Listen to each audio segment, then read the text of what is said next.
안녕하세요. 다산에듀 교수 이창선입니다. 자, 이번 시간에는 소방시설법 시행규칙에 대해서 같이 공부하도록 하겠습니다. 자, 그럼 먼저 소방시설법 시행규칙에는 어떠한 내용들이 있는지 같이 알아보겠습니다.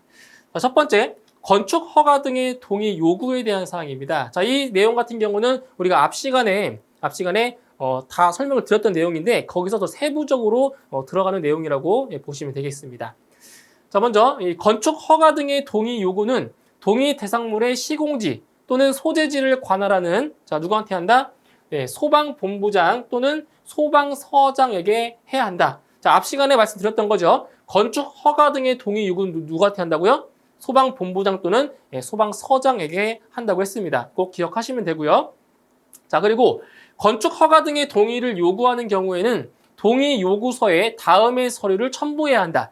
자, 여기서는 첨부해야 하는 서류 있죠, 서류. 첨부해야 되는 서류를 기억을 하셔야 됩니다. 자, 상당히 많은 내용들이 있는데 제가 몇 가지만 짚어드리겠습니다. 자, 먼저 건축 허가 신청서. 건축 허가 신청서의 사본이에요, 사본. 원본 아닙니다. 건축 허가 신청서의 사본 필요하고요. 그리고 건축 허가서에 이것도 사본이 필요한 거예요. 서류, 제출해야 될 서류를 말하는 거죠. 자, 그 다음에 이제 다음 설계 도서인데, 건축물의 설계 도서 중에서 바로 건축물 개요 및 배치도 이런 것들, 그리고 건축물의 주 단면도, 그러니까 시험에 나왔던 거 설명드리는 거예요. 그 다음에 창호도 이런 것들, 창호도, 그리고 소방시설, 그러니까 기계 전기 분야의 시설을 말하는데 소방시설의 개통도도 서류가 필요합니다. 그리고 소방시설별 층별 평면도 암기해 주셔야 되고요. 그리고 소방시설 설치 계획표, 이거 다 첨부해서 제출을 해야 됩니다. 자, 이제 계속해서 또 있습니다. 자, 임시 소방시설 설치 계획서, 이것도 해당이 되고요. 그 다음에 소방시설 설계업 등록증 다 첨부 서류가 해당이 되겠습니다. 아시겠죠? 자, 그 다음에 동의 요구를 받은 소방본부장 또는 소방서장은 건축 허가 등의 동의 요구 서류를 접수한 날부터 자, 며칠 이내에 5일 이내에, 자, 이거 중요한 거예요. 자, 여기 중요해요. 자, 5일 이내에 건축 허가 등의 동의 여부를 뭐한다? 회신해야 된다는 거예요. 자, 그런데 허가를 신청한 건축물 등이 무엇일 때? 특급 소방안전관리 대상물일 경우에는 5일 이내가 아니고 10일 이내에 동의 여부를 회신할 수가 있습니다. 그러니까 잘 보셔야 됩니다. 이게 특급 소방안전관리 대상물인지 아닌지를 아셔야 돼요. 그래서 특급 소방안전관리 대상물이 아니면 5일 이내에 동의 여부를 회신해야 되는 거고요. 특급 소방안전관리 대상물일 경우는 5일 더해서 10일 이내에 동의 여부를 회신을 해줘야 된다는 거죠. 시험에 잘 나오는 거니까 꼭 기억하셔야 됩니다. 자, 그리고 소방본부장 또는 소방서장은 동의 요구서 및 첨부 서류의 보완이 필요할 경우에는 며칠이에요? 4일 이내의 기간을 정하여 보완을 요구할 수 있다. 이 경우 보완 기간은 회신 기간에 산입하지 않으며 보완 기간 내에 보완하지 않는 경우에는 동의 요구서를 반려해야 한다. 4일 이내라는 거 기억해 주시면 되겠습니다. 자, 그 다음 연소 우려가 있는 건축물의 구조죠. 이것도 시험에 자주 나오는 내용입니다. 자, 연소 우려가 있는 건축물의 구조. 자, 행정안전부령으로 정하는 연소 우려가 있는 구조란 다음의 기준에 모두 해당하는 구조를 말한다. 이 세 가지를 모두 만족하는 걸 말하는 거예요. 다 세 가지를 다 충족했을 때, 그때 이제 연소 우려가 있는 구조라고 하는 겁니다. 자, 먼저 건축물 대장의 건축물 현황도에 표시된 대지 경계선 안에 둘 이상의 건축물이 있는 경우, 그리고 각각의 건축물이 다른 건축물의 외벽으로부터 수평거리가, 자, 이거 잘 보셔야 돼요. 1층의 경우에는 6m 이하, 2층 이상의 층의 경우에는 10m 이하인 경우, 이거 시험에 잘 나옵니다. 1층의 경우는 6m 이하, 2층 이상의 층은 10m 이하라는 거 꼭 기억하셔야 돼요. 이거 이 두 가지 값. 그리고 개구부가 다른 건축물을 향하여 설치되어 있는 경우, 이 세 가지를 다 만족했을 때 그때 바로 연소 우려가 있는 구조라고 얘기를 하는 겁니다. 중요한 내용이에요. 자, 그 다음 세 번째, 소방시설 등의 자체 점검 결과의 조치 등에 대한 사항입니다. 자, 보시면, 자, 관리업자 등은 자체 점검을 실시한 경우에는 그 점검이 끝난 날부터 며칠 이내에, 10일 이내에 소방시설 등 자체 점검 실시 결과 보고서에 소방청장이 정하여 고시하는 소방시설 등 점검표를 첨부하여 누구한테? 관계인에게 제출해야 된다는 거죠. 며칠 이내에 자체 점검이 끝난 날부터 10일 이내에 관계인에게 바로 점검 결과를 보고를 하는 거죠. 그 다음 자체 점검 실시 결과 보고서를 제출받거나 스스로 자체 점검을 실시한 관계인은 자체 점검이 끝난 날로부터 며칠 이내에 15일 이내에 소방시설 등 자체 점검 실시 결과 보고서에 다음의 서류를 첨부하여 소방본부장 또는 소방서장에게 서면이나 소방청장이 지정하는 전산망을 통하여 보고해야 한다라는 거죠. 그래서 10일 이내, 15일 이내 이 두 가지 기간을 기억을 하시면 되겠습니다. 자, 그리고 이제 나머지 내용들은 좀 어디냐? 이거 좀 보실까요? 소방본부장 또는 소방서장에게 자체 점검 실시 결과 보고를 마친 관계인은 소방시설 등 자체 점검 실시 결과 보고서를 점검이 끝난 날부터 몇 년간 2년간 자체 보관해야 한다. 그래서 보관 기간은 웬만하면 전부 다 몇 년이라고 했어요? 전부 다 2년이라고 기억하시면 돼요. 보관 기간. 자, 그리고 나머지 내용들을 한번 읽어보시면 되겠습니다. 읽어보시면 되고요. 자, 그 다음 이행 계획 완료의 연기 신청 등입니다. 이것도 한번 읽어보시면 되겠죠. 읽어보시면 됩니다. 자, 그 다음 자체 점검 결과의 게시예요. 자, 소방본부장 또는 소방서장에게 자체 점검 결과 보고를 마친 관계인은 자, 보고한 날부터 며칠 이내에 10일 이내에 소방시설 등 자체 점검 기록표를 작성하여 특정 소방 대상물의 출입자가 쉽게 볼 수 있는 장소에 며칠 이상 게시한다? 30일 이상 게시해야 한다. 이 기간도 시험에 나올 가능성이 있는 거죠. 자, 그 다음 소방시설 관리사증의 발급입니다. 자, 소방시설 관리사증의 발급, 재발급에 관한 업무를 위탁받은 법인 또는 단체는 소방시설 관리사 시험에 합격한 사람에게 합격자 공고일로부터 며칠 이내에 1개월 이내에 소방시설 관리사증을 발급해야 하며 이를 소방시설 관리사증 발급대장에 기록하고 관리해야 한다라는 내용이 있습니다. 자, 그 다음에 이제 소방시설 등 자체 점검 기술 자격자의 범위에 대한 내용인데 첫 번째 내용은 그대로 읽어보시면 되고요. 두 번째 내용을 볼게요. 자, 소방시설 관리사증 발급자는 재발급 신청서를 제출받은 경우는 며칠 이내에 3일 이내에 소방시설 관리사증을 재발급해야 한다. 그래서 재발급 신청을 한 경우는 3일 이내에 재발급을 해줘야 된다는 거고요. 그 다음 이제 소방시설 관리업의 등록 신청에 대한 사항인데, 자, 소방시설 관리업을 하려는 자는 소방시설 관리업 등록 신청서에 소방기술 인력대장 및 기술 자격증을 첨부하여 누구에게? 시도지사에게 제출해야 한다. 그래서 앞에서 말씀드렸던 거죠. 소방시설 관리업을 누구한테 신청한다고요? 시도지사에게 등록을 하는 거죠. 자, 그리고 소방시설 관리업의 등록증 및 등록수첩 발급에 대한 사항인데, 자, 이것도 앞에서 말씀드렸던 내용 중에서 더 세부적인 내용을 지금 들어가는 겁니다. 자, 두 번째 내용을 볼게요.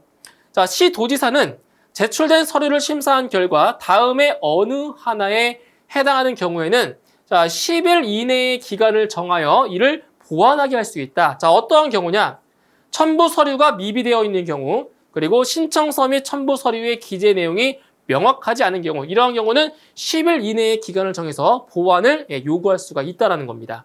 그리고 시도지사는 소방시설 관리업 등록증을 발급하거나 등록을 취소한 경우에는 이를 시도의 공보에 공고해야 한다라는 내용들이 있습니다. 자, 그 다음 소방시설 관리업의 등록증, 등록수첩의 재교부 및 반납에 대한 사항입니다. 자, 첫 번째 내용 보실게요. 소방시설 관리업자는 소방시설 관리업 등록증 또는 등록수첩을 잃어버렸거나 소방시설 관리업 등록증 또는 등록수첩이 헐어 못 쓰게 된 경우에는 시도지사에게 소방시설 관리업 등록증 또는 등록 수첩의 재발급을 신청할 수가 있다는 거죠. 자, 누구한테 한다고요?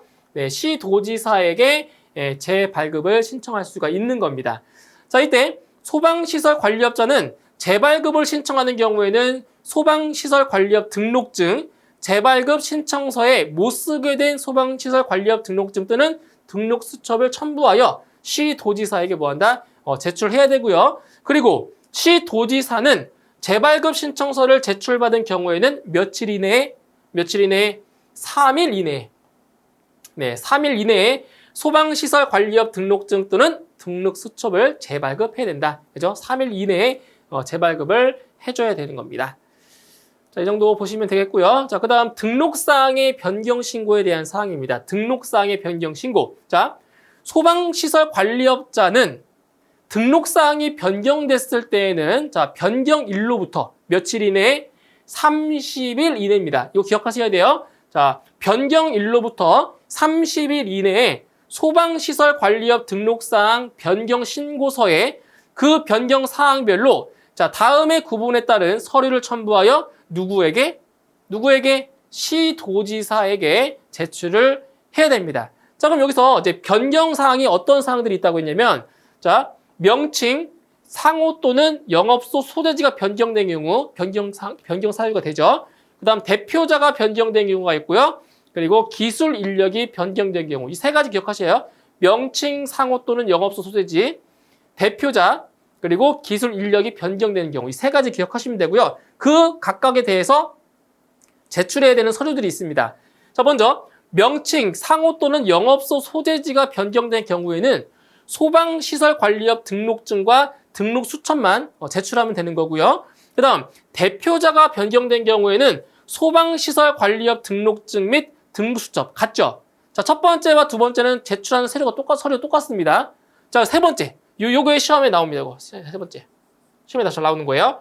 자, 기술 인력이 변경된 경우에는 소방시설관리업 등록수첩 제출해야 되고요.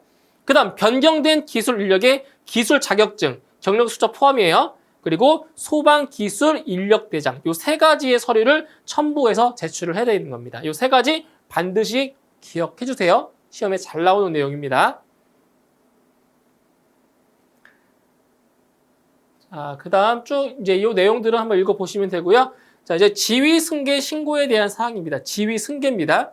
자, 소방시설 관리업자의 지위를 승계한 자는 그 지위를 승계한 날부터 자, 며칠 이내에 이것도 기억하셔야 되겠죠. 30일 이내에 소방시설 관리업 지위 승계 신고서에 자, 다음의 서류를 첨부하여 누구에게 제출한다? 네, 시도지사에게 제출해야 된다. 그래서 지위 승계 신고도 30일 이내에 해야 되고요. 그리고 시도지사에게 신고한다라는 거 기억을 해주시면 되겠습니다. 그리고 또 제출해야 될 서류 같은 경우는 한번 읽어보세요. 제출 서류 읽어보시면 되고요. 자, 그 다음 소방시설 관리업자의 지위를 승계한 자는 그 지위를 승계한 날부터 30일 이내에 소방시설 관리업 합병신고서에 지위 승계 신고서를 첨부하여 이것도 마찬가지로 시도지사에게 제출을 하면 되겠습니다. 이것도 나머지 내용도 한번 보시면 되고요. 자, 그 다음에 자, 13번째 내용 보도록 할게요. 자, 소방시설 등 자체 점검의 구분 및 대상, 점검자의 자격, 점검 장비, 점검 방법 및 횟수 등 자체 점검 시 준수해야 할 사항입니다.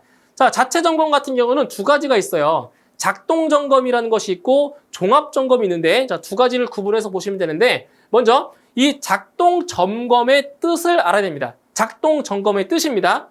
자, 소방시설 등을 인위적으로 조작하여 소방시설이 정상적으로 작동하는지를 점검하는 것입니다. 이게 작동 점검이에요. 그래서 만약에 스프링클러 헤드 같은 경우도 이 작동 점검을 하려면 어떻게 돼요? 화재가 발생한다라고 가정한 상태에서 그 장비들을 검사하는 거잖아요. 그래서 소방시설 등을 인위적으로 조작해서 실제 화재가 발생했을 때 정상적으로 작동을 하는지 이거를 점검하는 겁니다. 이게 바로 작동 점검이라는 거죠. 그때 자, 점검 제외 대상. 자, 점검 제외 대상이 있어요.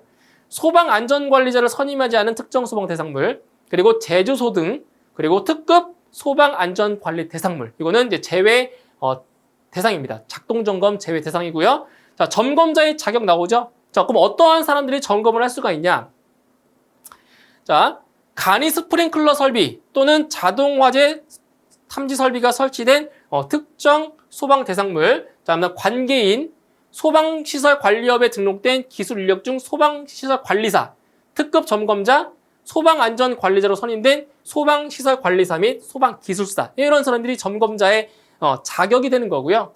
그 다음에 기역에 해당하지 않는 특정 소방 대상물 같은 경우는 소방시설관리업에 등록된 소방시설관리사, 그리고 소방안전관리자로 선임된 소방시설관리사 및 소방기술사입니다. 그래서 이 기역과 니은을 잘 구분하시면 돼요. 그래서 간이 스프링클러 설비 또는 자동화재 탐지 설비가 설치된 특정 소방 대상물에는 이러한 사람들이 점검할 수 있는 거고요. 그리고 이 기역을 제외하는, 기역을 해당하지 않는 특정 소방 대상물 같은 경우는 이 사람들이 점검할 수 있는 자격이 된다는 겁니다. 두 가지를 좀 기억을 해주시고요. 그리고 점검 횟수는 연 1회 이상입니다. 1년에 한 번 이상 점검을 하게 되어 있는 거죠.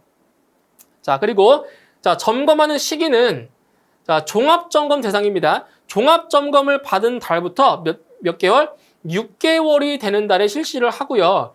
이제 기역에 해당하지 않는 특정 소방 대상물 같은 경우는 특정 소방 대상물의 사용 승인일이 속하는 달의 말일까지 실시를 합니다. 그래서 사용 승인일이 속하는 달의 말일까지, 그 달의 말일까지 바로 작동 점검을 한다라는 거죠. 그래서 점검 시기까지 봐주시면 되겠습니다. 자, 그 다음에 두 번째로 이제 작동 점검이 첫 번째로 있었고, 이제 종합 점검이 있어요. 종합 점검. 자, 종합 점검도 마찬가지로 뜻을 아셔야 됩니다. 소방 시설 등의 작동 점검을 포함하여, 자, 소방 시설 등의 작동 점검을 포함하여, 이거 기억하셔야 돼요. 자, 소방시설 등의 작동 점검을 포함하여 소방시설 등의 설비별 주요 구성 부품의 구조 기준이 화재 안전 기준과 건축법 등 관련 법령에서 정하는 기준에 적합한지 여부를 점검하는 것을 종합 점검이라고 합니다. 종합 점검의 뜻 기억해주시고요. 그리고 이 종합 점검 대상 있죠. 이 대상도 시험에 잘 나오는 내용이니까 여기도 주의 깊게 보실 필요가 있습니다. 그래서 스프링클러 설비가 설치된 특정 소방 대상물입니다. 그래서 예전에는 이 스프링클러 설비가 설치되어 있는데 연면적이 5,000제곱미터 이상일 때만 종합점검을 했었는데 이게 법이 바뀌었어요. 스프링클러 설비가 설치된 곳은 면적과 관계없이 종합점검을 하게 되어 있는 거죠. 자, 그리고 물 분무 등 소화 설비가 설치된 연면적, 이건 기준이 있습니다. 연면적 5,000제곱미터 이상인 특정 소방 대상물에 종합점검을 해야 되는 거고요. 그리고 나머지 내용은 쭉 보시면 됩니다. 나머지 내용, 예를 들어서 공공기관 중에서 연면적이 1,000제곱미터 이상인 것으로서 옥내 소화전 설비 또는 자동화재 탐지 설비가 설치된 것, 이렇게 해서 종합점검을 실시할 대상까지 보시면 되는 거죠. 자, 그 다음에 점검자의 자격은 소방시설관리업에 등록된 소방시설관리사, 그리고 소방안전관리자로 선임된 소방시설관리사 및 소방기술사가 점검할 수가 있다라는 거고요. 그 다음에 점검 횟수는 자, 작동 점검과 종합점검은 똑같습니다. 자, 연 1회 이상 점검을 하게 되어 있는 거죠. 연 1회 이상. 그런데 특급 소방안전관리 대상물 같은 경우는 반기에 한 번 이상입니다. 반기. 그러니까 6개월에 한 번 이상이라는 얘기죠. 자, 그리고 점검 시기 같은 경우는 소방시설 등이 신설된 특정 소방 대상물은 자, 건축물을 사용할 수 있게 된 날부터 60일 이내에 실시를 하고요. 요 기역을 제외한 특정 소방 대상물 같은 경우는 건축물의 사용 승인일이 속하는 달에 실시를 한다는 겁니다. 이 정도 알고 계시면 되겠습니다. 그 나머지 좀 읽어보시면 되고요. 그 다음 소방시설 등의 자체 점검 시 점검 인력의 배치 기준입니다. 자, 여기에서는 어떠한 사항을 아셔야 되냐면 여기 있죠. 두 번째에 있는 내용. 이 내용을 아셔야 됩니다. 자, 점검 인력 한 단위가 하루 동안에 점검할 수 있는 특정 소방 대상물의 연면적이 정해져 있는 거예요. 그래서 이 종합점검 같은 경우는 자, 점검 인력 한 단위가 하루 동안에 점검할 수 있는 그 연면적이 얼마냐? 연면적이 예, 10,000제곱미터입니다. 그러니까 10,000제곱미터를 넘을 수가 없어요. 하루 동안에 점검할 수 있는 점검 면적이. 자, 그리고 작동 점검 같은 경우에는 12,000제곱미터입니다. 하루 동안에 점검할 수 있는 면적이 12,000제곱미터고요. 소규모 점검의 경우에는 3,500제곱미터입니다. 이 세 가지의 수치를 암기하셔야 됩니다. 이거 아시겠죠? 종합점검 10,000제곱미터, 작동점검은 12,000제곱미터인데 소규모 점검의 경우는 3,500제곱미터다. 이거 꼭 기억을 하셔야 됩니다. 잘 나오는 내용이에요. 자, 이제 마지막으로 행정처분 기준에 대한 사항을 보도록 하겠습니다. 자, 행정처분 기준 같은 경우는 소방시설관리사에 대한 행정처분 기준이 있고요. 그리고 소방시설관리업에 대한 행정처분 기준이 있는데, 자, 먼저 소방시설관리사에 대한 행정처분 기준을 보도록 하겠습니다. 자, 먼저 어떤 내용들이 있냐면, 자, 거짓이나 그 밖의 부정한 방법으로 시험에 합격한 경우, 이거 앞에서 말씀드렸던 거죠. 거짓이나 부정한 방법으로 합격했다. 이건 뭐라고요? 무조건 자격 취소라고요. 아시겠죠? 무조건 취소입니다. 자, 그 다음에 소방시설의 자체 점검을 하지 않거나 거짓으로 한 경우, 자, 점검을 하지 않은 경우에는, 자, 첫 번째 자격정지 1개월이에요. 두 번째는 자격정지 6개월이고요. 세 번째부터는 이제 자격이 취소가 됩니다. 자, 그리고 거짓으로 점검한 경우에는, 자, 첫 번째는 경고입니다. 시정명령, 경고. 두 번째는 자격정지 6개월. 그리고 세 번째부터는 자격이 취소가 되는 거죠. 이렇게. 자, 그 다음에 이제 여기 보시면 소방시설관리사증을 다른 사람에게 빌려준 경우, 동시에 2 이상 업체에 취업한 경우 무조건 자격 취소입니다. 이런 거 앞에서 다 설명드렸던 내용들이에요. 예, 그리고 뭐 소방시설관리사 결격사유에 해당돼도 이거는 바로 자격이 취소가 되는 거죠. 그래서 행정처분 기준 이 정도 보시면 되고요. 그 다음에 이제 소방시설관리업자에 대한 행정처분 기준이에요. 자, 여기도 보시면은, 자, 거짓이나 부정한 방법으로 등록한 경우, 뭐라고요? 거짓이나 부정한 방법 무조건 등록 취소입니다. 네, 앞에서 말씀드렸던 거예요. 무조건 등록 취소. 그 다음에 뭐 소방시설관리업 등록 기준에 미달하게 된 경우는, 자, 첫 번째는 경고, 두 번째는 3개월의 영업정지, 그리고 세 번째부터 등록이 취소가 되는 겁니다. 그리고 소방시설관리업의 결격사유에 해당된 경우는 무조건 등록 취소고요. 그리고 등록증이나 등록수첩을 빌려준 경우, 대여해준 경우도 마찬가지 등록 취소입니다. 등록 취소. 예, 이 정도 좀 알고 계시면 될 것 같습니다. 자, 이렇게 해서 이번 시간에는 소방시설법 시행 규칙에 대해서 알아봤고요. 이번 시간까지 해서 소방시설법에 대한 전반적인 내용들을 다 알아보았습니다. 그래서 앞에서 말씀드렸지만 이 소방시설법이 소방관계법규에서 가장 많은 부분을 차지하는 내용이고요. 그만큼 시험에 가장 많이 출제되는 부분이기 때문에 조금 더 시간을 많이 투자하셔가지고 많은 내용들을 암기를 하시면 될 것 같습니다. 그래서 오늘 강의 여기서 마무리하고요. 저는 다음 시간에 소방시설공사법을 가지고 다시 뵙도록 하겠습니다. 예, 수고하셨습니다.